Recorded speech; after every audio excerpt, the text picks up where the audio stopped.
우리는 지금 재작년 하반기부터 마태복음을 읽어오고 있습니다.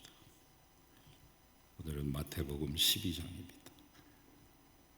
성탄주일과 송년주일로 말미암아 잠시 쉬었던 마태복음 말씀 이어갑니다. 주님께서 안식일에 회당에서 손 마른 자를 고치신 뒤에 당신이 안식일의 주인이고 안식일에 선한 일을 행하는 것이 옳다고 말씀하시자 이를 부득부득 갈면서 그 자리를 박차고 뛰쳐나간 바리새인들이 함께 머리를 모으고 작당 모의합니다. 어떻게 하면 저놈을 잡아 죽일꼬? 이를 아신 예수님은 거기를 떠나가시죠. 그러나 여전히 많은 사람들이 그 뒤를 따랐고 주님은 그 중에 있는 병든 자들을 다 고치십니다. 오늘 표현에 굳이 다 고쳤다라고 하는 표현이다. 그리고는 그 고침을 받은 병자들에게 이제는 더 이상 병자가 아니죠. 고침을 받은 그분들에게 당부 말씀을 하십니다. 부디 내가 고쳤다고 말하지 말아라. 마태는 이 장면을 놓칠세라 주님의 이러한 모습이 이사야서 42장 1절에서 3절에 나오는 그 예언의 말씀을 이루는 것이라고. 750년 전 이사야가 예언했던 그 메시아가 곧 예수요, 예수가 곧 메시아라고 하는 이 말씀을 덧붙입니다. 그는 외치지 아니하며 목소리를 높이지 아니하며 그 소리를 거리에 들리게 하지 아니하는 분이다. 성경에 보면 특별히 이사야가 고난받는 종의 노래, 다른 말로 하면 여호와의 종의 노래라고 하는 노래를 4번 부릅니다. 이사야서 42장, 이사야 47장, 이사야서 50장, 그리고 이사야서 52장 13절에서 53장 12절까지 4차례 종의 노래가 나오는데 그 가운데 제일 첫 번 등장하는 첫 번째 노래, 첫 번째 고난받는 종의 노래를 인용하면서 이분이야말로, 아니 이분이 바로 메시아다라고 하는 것을 이야기하고 있습니다. 현대를 사는 우리들도 마찬가지지만 예수님 당시에 사람들의 기대는 대단한 것이었어요. 메시아에 대한 기대가. 많은 사람들이 주님을 따랐을 때 도대체 주님에게서 그들이 기대했던 것은 무엇일까요? 오늘날에도 우리가 신앙을 가질 때 현실적인 기대를 가지고 믿습니다. 어떤 문제가 해결되기를 원하고 소원이 이루어지기를 원하면서 예수님을 믿는 것이죠. 물론 이제 그런 믿음의 초보자들도 예수님을 차츰 믿고 나면 성장하고 장성하여 그리고 성숙하고 숙성됩니다. 그래서 점점 지나면서 더 깊은 신앙의 경지로 나아가게 되고 진리를 깨닫게 되죠. 그러나 처음 시작부터 그렇게 되지는 않습니다. 대부분 고난이나 고통 가운데 쉽고 편한 목적, 문제가 해결되기를 바라는 마음으로 예수를 믿게 되죠. 예수님 당시에는 더더욱 그러했습니다. 당시에 이스라엘의 형편이 말할 수가 없을 정도의, 나라를 잃은 지 이미 500년이 지났고 말라기 선지자, 마지막 예언자의 그 예언이 그친 지가 400여 년이 지났습니다. 나라 잃고 하나님 말씀 끊긴 갈급한 상태, 로마의 식민지 상태로 들어가죠. 아시리아의 그 치하에서 좀 벗어날까 하면 바벨론이 와서 쳐들어오고, 바벨론에서 좀 노연하는가 싶으면 페르시아가 옥죄이고, 페르시아의 시대가 끝났는가 하면 이제 헬라, 그리스, 알렉산더 대왕이 쳐들어오고, 이 시대도 갔는가 할까 할 때 로마가 식민 통치하기 시작합니다. 자신의 수입 40% 이상을 로마 제국과 제국의 앞잡이들이었던 이 세리들에게 빼앗긴 그 울분을 삼켜야만 했던 그들의 현실. 그들은 모두 간절한 마음으로 메시아가 오시면 나라와 민족을 구원해주고 압박과 통치에서, 이 고통에서 건져낼 것을 한껏 기대하고 있었습니다. 그래서 유대인들은 오시는 메시아가 당연히 철장 권세, 이 쇠로 만든 채찍을 가지고 이리저리 후두르면서 로마 놈들, 나쁜 놈들, 앞잡이들을 다 물리쳐 주기를 기대했습니다. 정복자요, 해방자의 이미지로 메시아를 그리고 있었죠. 그런데 마태는 너희가 지금 바라보고 있는 바로 이 예수가 그리스도야.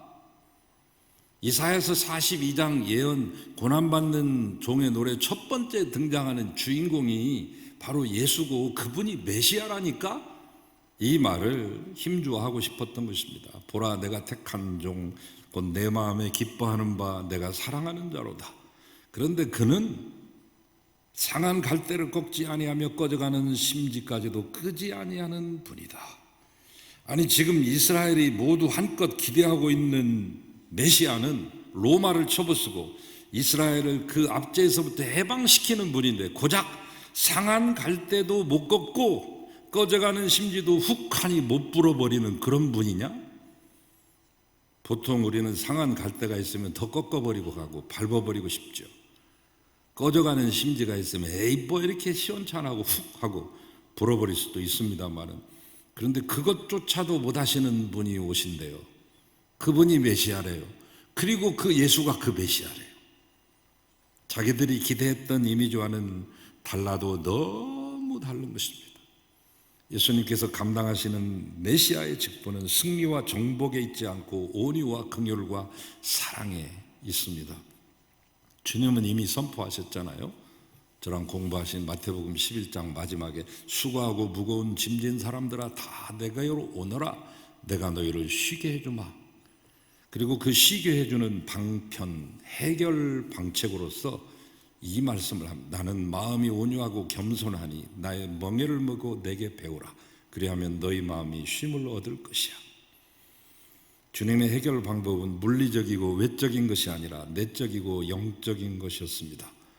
그러므로 주님께서 이 땅에 오셔서 병자를 고치고 귀신을 쫓아내 주신 것은 우리를 부르시고 당신이 하는 일이 무엇인가를 좀 알게 하기 위해 우리의 이해를 돕기 위한 방편이요 도구지 그 자체가 목적은 아니었습니다. 병 고쳐서 우리를 건강하게 오래오래 살게 한다거나 부자로 호의호식하며 사치와 향락을 누리게 하시려고 오신 것이 아니라 우리를 죄와 사망의 그 옥죄에 있는 그 사슬과 그 그물에서 건져내고 꺼내려고 오셨다고 하는 말씀이죠. 예수님이 이제 갈릴리에서부터 예루살렘까지 쭉 오시는 도중에 3번의 순환 예고를 하십니다. 출발하실 때 중간에 예루살렘에 거의 다 온 막바지에 말씀하는데, 예루살렘에 거의 다가왔을 무렵에 예수님이 하셨던 마태복음 20장 28절 말씀은 당신이 이 땅에 오신 목적에 대한 선언이요 선포라고 할 수 있습니다. 인자가 온 것은 섬김을 받으려 함이 아니라 도리어 섬기려 하고 자기 목숨을 많은 사람의 대속물로 주려 함이니라. 그래서 예수님을 어떻게 이해하고 믿느냐에 따라 신자에게 있어서는 매우 귀중한 관건이 되는데, 하나님을 어떻게 이해하는가에 따라서 여러분이 달라지죠. 대부분 하나님을 이해하는 것은 아버지, 자기의 친아버지의 그 상을 가지고 하나님을 바라봅니다. 친아버지가 매섭고 엄격하면 하나님을 그렇게 이해하고, 친절하고 인자하면 하나님을 그렇게 자연스럽게 이해하게 되는데, 예수님에 대한 이해도 마찬가지죠. 예수님을 요리사로 보느냐, 마술사로 보느냐, 학자로 보느냐, 시인으로 보느냐, 정치가로 보느냐, 혁명가로 보느냐에 따라 여러분의 신앙관이 달라지게 되고 여러분의 교회관도 달라질 것이요, 여러분의 인간관과 세계관과 여러분의 운명이 달라집니다. 그러니까 주님을 힘을 가진 해방자요 정복자로 믿고 싶은 분들이 많습니다. 특별히 어려운 처지에 있고 답답할수록. 그래서 이 시대의 많은 교회들이 이 정복자와 해방자가 되기 위하여 힘을 가져보려고 합니다. 사람도 좀 많이 모여야 되겠고요, 재정도 좀 많이 축적돼야 되겠고, 전도하고 봉사하고 구제를 해도 그런 교회들이 감당하려고 하는 것은 해방자가 되고 정복자가 되고 싶어서 구원자이신 그 예수 그리스도를 정복자의 이미지요 통치자의 이미지를 가진 메시아를 닮아가려고 하는 노력이죠. 물론 우리 주님은 분명히 해방자이며 구원자이십니다. 그러나 주님은 그 일을 힘으로 하지 않으셨습니다. 섬기며 자기를 대속물로 내어주심으로 감당하십니다. 우리는 앞에서 산상수훈 마태복음 5장에서부터 7장까지 열심히 공부하셨는데 거기서 주님께서 우리에게 요구하시는 것이 힘과 능력이 아니었음을 배우셨을 것입니다. 빛이고 소금이다. 빛과 소금은 힘과 능력의 상징이 아닙니다. 그 당시 빛이라는 것은 지금 여기 있는 전구 이런 전기를 통한 그런 빛이 아니잖아요. 심지에 도도 가지고 호롱불 부리고 겨우 기껏 해봐야 촛불인데 자기 태우는 자기가 소멸되는 이미지지 힘과 능력을 나타내는 이미지가 아니잖아요. 소금도 마찬가지 아니에요? 소금도 다 녹아서 없어지고 소멸되는 자체지 자기가 한껏 빛나는 존재가 아닙니다. 그러면서 이 소금과 빛의 비유를 말씀하면서 이같이 너희 빛이 사람 앞에 비추게 하여 그들로 너희 착한 행실을 보고 하늘에 계신 아버지께 영광을 돌리게 하라. 빛은 힘 있는 자나 부자에게만 비치고 가난한 자라고 해서 없는 자라고 해서 가리워지는 것이 아닙니다. 근데 여러분, 우리가 하나님께 기도할 때 구하는 힘과 돈은 여러분 도대체 무엇에 쓰려고 하시는 거예요? 우리는 흔히 신앙에 열심히 있고 진심으로 하나님의 일을 하려고 하는데 나는 힘이 부족하다고 생각합니다. 우리 교회는 재원이 좀 부족하다고 생각합니다. 인재가 부족하다고도 생각합니다. 그래서 많은 것을 구합니다. 물론 목적이 잘못된 거 아니죠. 다만 방법에 있어서 구원을 공격적인 정복자요 해방자의 기대를 가지고 이루려고 하기 때문에 뭔가 내가를 준다, 수혜를 베푼다, 1세계 선진국가들이라고 일컬었던 제국주의 나라들이 제3세계의 나라들의 선교하고 전도할 때 그런 방식으로 했잖아요. 물량 공세하고 내가 너에게 주노라. 그러나 성경은 주님께서 우리에게 요구하시는 존재 양식은 세상의 빛이고 소금이라고 말합니다.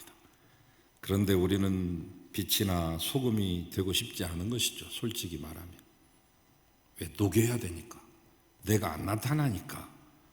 뭐라도 자기 이름 한 줄이라도 올리고 말빨이라도 세워야 되는데 소멸해야 되고 자체가 없어지고 존재 자체가 드러나지 않는 거니까 손해보는 것 같고 억울한 것 같고 본전 생각납니다.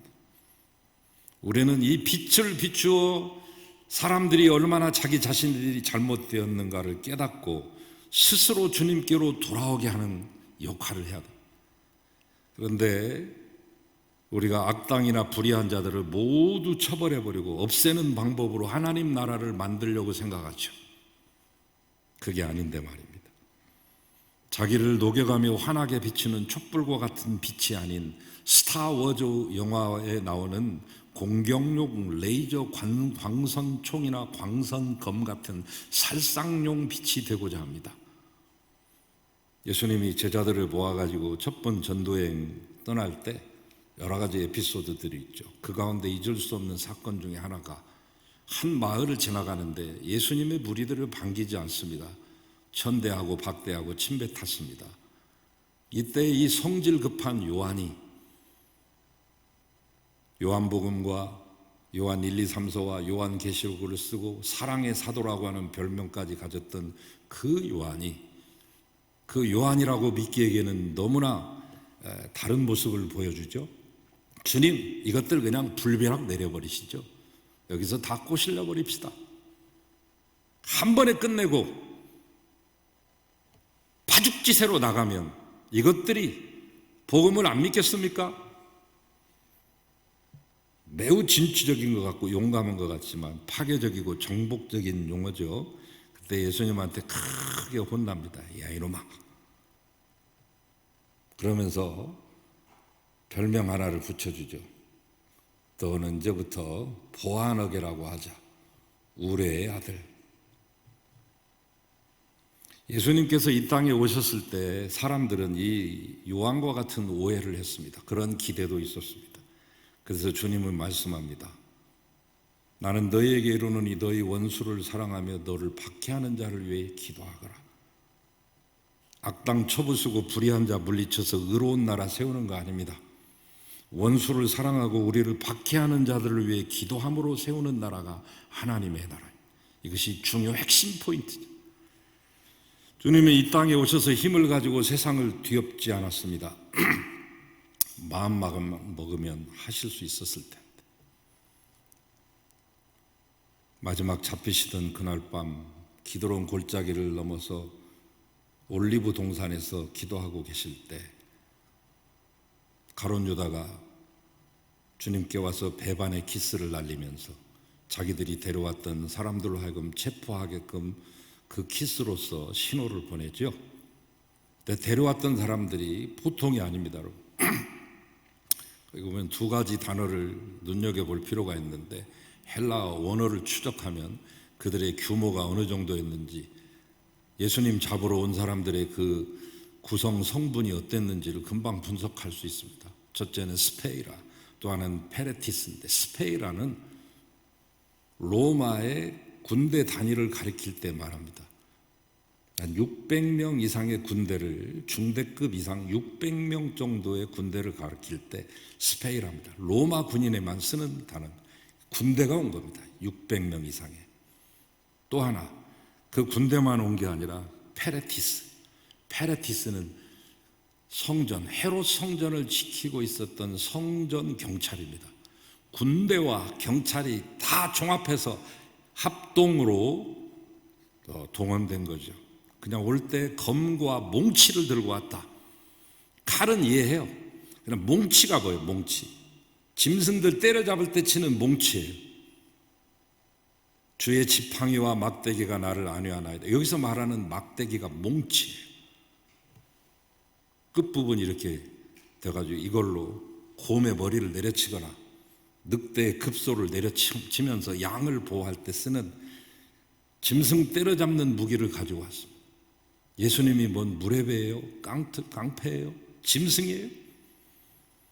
그러자 이 베드로가 분해가지고 평소에 차고 있던 칼을 꺼내서 제사장 말고의 귀를 내려치지 않습니까?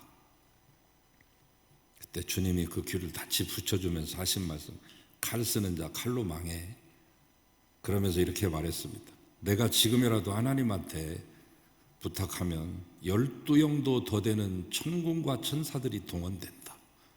그러나 나는 그 동원권을 사용하지 않겠다. 12영, 영이라고 하는 것은 레기온, 이것도 역시 로마 군단의 용어입니다. 6,000명에서 10,000명 또는 12,000명까지, 요즘 우리로 말하면 사단급 정도 되는 규모라고 보시면 되겠습니다. 로마의 군단 유명하죠. 용감무쌍하기로. 하나님의 군단은 얼마나 더 용감하고 씩씩하겠습니까? 그거 사용하는 거 거부했습니다. 오히려 자기를 대속물로 내어주어 죄 아래 신음하는 사람들을 구원하셨습니다. 자기를 따르는 사람들과 힘을 규합해가지고 힘으로 뒤엎으려 하지 않았습니다. 주님의 곁에 많은 사람들이 모였습니다. 여러분 생각해 보세요. 여성들뿐만 아니라 남성들, 해방받고 싶어하는 수많은 사람들, 그래서 가룟 유다 같은 급진파도 있었고 항상 칼을 차고 다니는 시카리파도 있었고 시몬과 같은 젤롯당도 예수님의 제자 가운데 있었습니다. 베드로도 시카리파가 된 거예요. 시칼을 차고 다니는 사람이 시카리파입니다. 마음만 잡수시면 뒤집어 엎을 수 있습니다.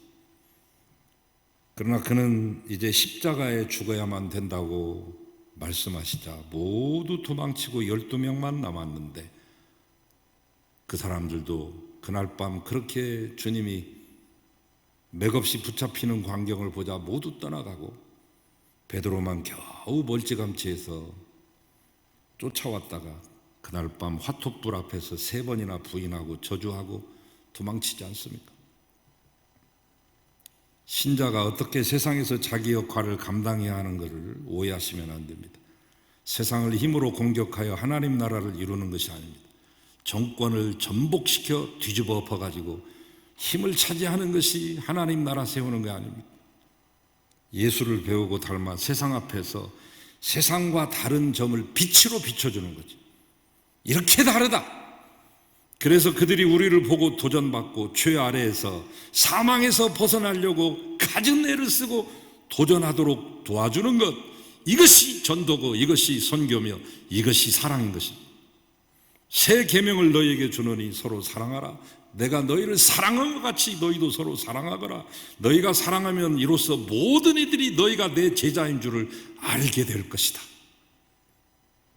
예수 믿는 증거는 다른 거 하나도 없습니다. 사랑하는 것. 왜? 사랑은 이기적이지 않기 때문에.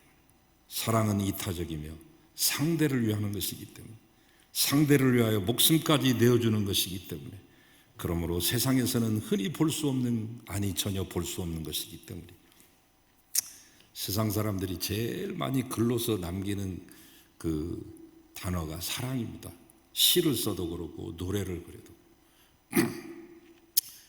얘도 어른들이 저보고 하시는 말씀이, 야, 네가 이제 늙은 줄 알려면 이런 증상들이 나타날 거다 하면서 몇 가지를 말씀했는데, 몇 가지가 있는데 다 생각은 안 나고, 나물이 자꾸 땡기고 먹고 싶으면 그 늙은 거야.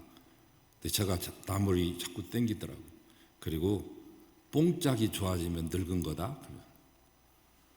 50이 넘어가면서 중반을 넘어가면서 차츰 뽕짝이 좋아지기 시작했어요. 등산 갈 때 막 라디오, 트랜지스터 라디오 크게 틀고 다니는, 그거 상당히 소음이긴 하지만 그래도 그 소리마저도 좋게 들리는 걸 보면 나이가 들긴 들은 모양입니다. 특별히 2018년 8월 이후부터 미스트롯 2, 미스터 트롯까지 등장하면서 코로나 시대에 암울했던 이 시대에 우리에게 적지 않은 위안을 줬던 트로트라고 하는 그런 대중가요, 많은 선한 영향력을 끼쳤죠. 너무나 이제 많다 보니까 과다해서 좀 지나칠 정도입니다만, 그러나 그 공로를 인정하지 않을 수 없죠. 그래서 그런지 제가 작년부터 한국 대중가요, 요즘은 이제 성인가요라고 합니다. 옛날에는 유행가라고도 했습니다. 트롯이라고도 하고 뽕짝이라고도 말했던 그것을 조금 연구하기 시작했습니다. 책도 많이 보고요, 악보도 채집하고요, 여러 가지 자료들을 모으고 또 지금도 보고 있습니다. 연구라고 할 건 없고 그냥 좀 공부합니다. 보통 우리 가요사를 110년 좀 넘은 것으로 치죠. 한 110년에서 120년. 보통 이제 윤심덕의 사회 찬미가 1926년에 나온 건데, 일본 가서 자기 동생 윤성덕이 피아노 쳐줘가지고 그 음반이 이제 첫 번 대중가요다 이렇게 나옵니다. 우리나라의 이 어린이 교과서, 중고등부 교과서에 대중가요가 60곡 나옵니다. 지금 현재 제가 살펴봤어요. 어떤 곡이 나오는가 다 일일이 리스트도 봤는데, 제가 왜 대중가요에 집착하고 천착하냐면, 그 대중가요는 그 한 민족의 역사, 애환, 문화 이런 것들이 다 담겨 있더라고요. 그리고 요즘과 같이 어려울 때는 세대와 세대 간의 갈등이나 갭을 다 메꿔주는 연결고리 역할도 하는 그런 기능을 하기 때문인데, 그 이전에도 있었어요, 여러분. 대중가요가 1921년에 두 사람이 일본 가가지고 녹음한 거, 찬송가에서 나온 건데, 이풍진 세상을 만났으니, 원래 찬송가 그리운 집에 다다를 때라고 하는 그 찬송가, 복음성가의 곡을 따가지고 한 거죠.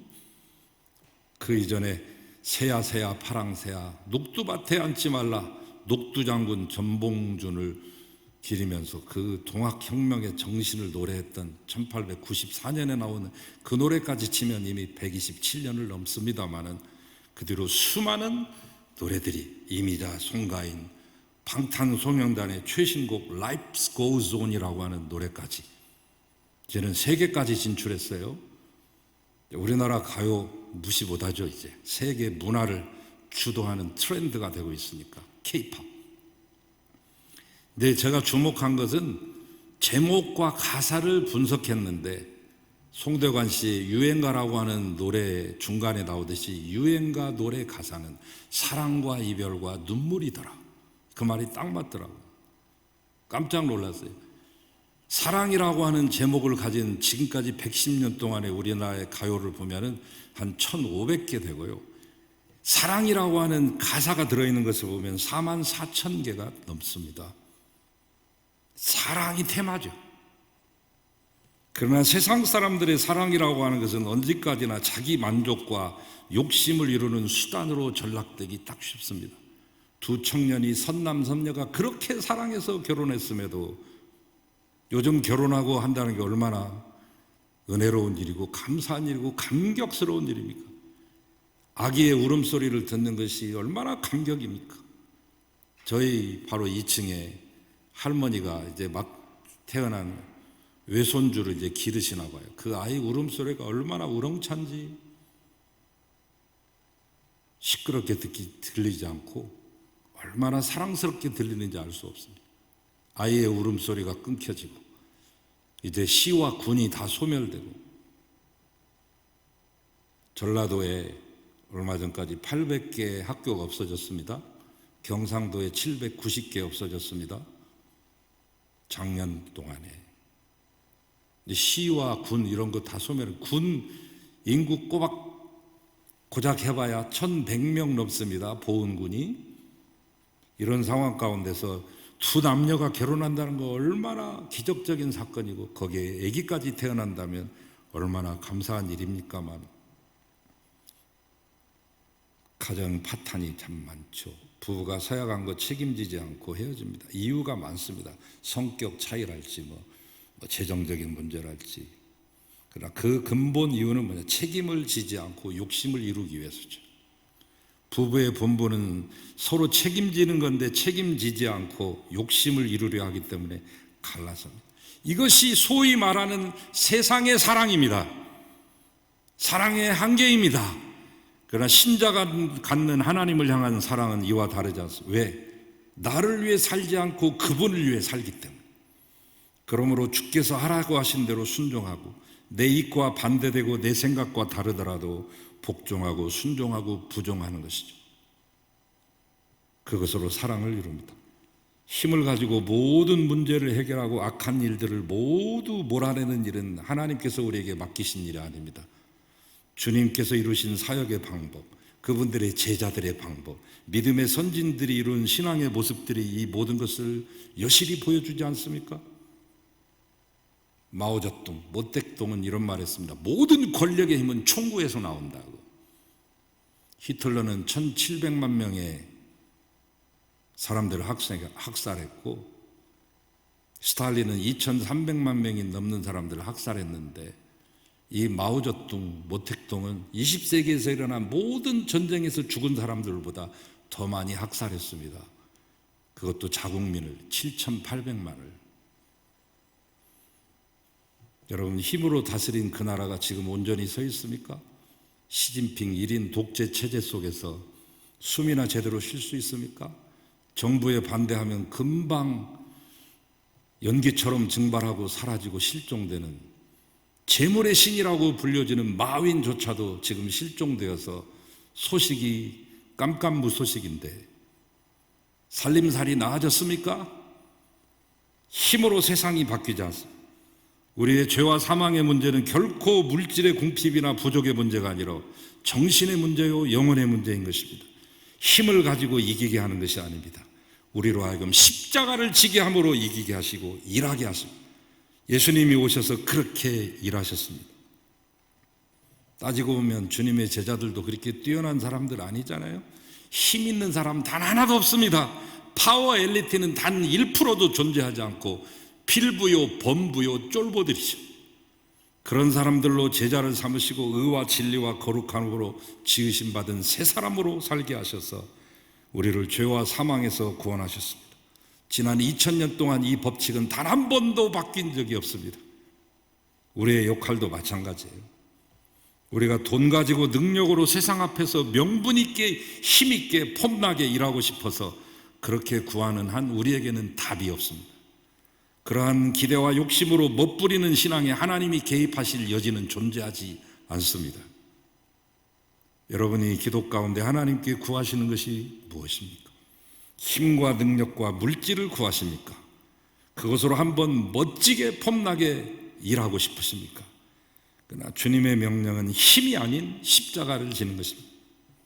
여러분이 섬기고 여러분 자신을 내어놓기로 작정하신다면 하나님은 일하실 것입니다. 하나님께서 여러분과 함께 하시고 여러분을 통하여 역사하는 기적의 주인공들이 되실 것입니다. 기도하겠습니다.